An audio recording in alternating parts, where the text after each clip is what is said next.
Seriously, though, we've heard a lot about extremism recently. A nastier, harsher atmosphere everywhere, more abuse and bother boy behavior, less friendliness and tolerance and respect for opponents. All right, but what we never hear about extremism is its advantages.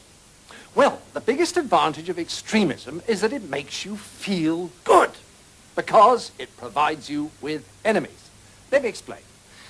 The great thing about having enemies is that you can pretend that all the badness in the whole world is in your enemies and all the goodness in the whole world is in you. Attractive, isn't it? So, if you have a lot of anger and resentment in you anyway, and you therefore enjoy abusing people, then you can pretend that you're only doing it because these enemies of yours are such very bad persons. And that if it wasn't for them, you'd actually be good-natured and courteous and rational all the time. So, if you want to feel good, become an extremist. Okay, now you have a choice. If you join the hard left, they'll give you their list of authorized enemies.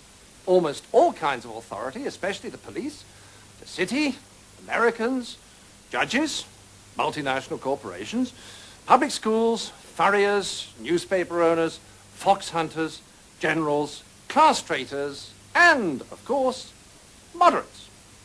Or, if you'd rather be an extremist on the hard right, no problem, fine, you still get a lovely list of enemies, only they're different ones. Noisy minority groups, unions, Russia, weirdos, demonstrators, welfare sponges, meddlesome clergy, peaceniks, the BBC, strikers, social workers, communists, and, of course, moderates. And upstart actors. Now, once you're armed with one of these super lists of enemies, you can be as nasty as you like and yet feel your behaviors morally justified. So you can strut around abusing people and telling them you could eat them for breakfast and still think of yourself as a champion of the truth, a fighter for the greater good, and not the rather sad paranoid schizoid that you really are.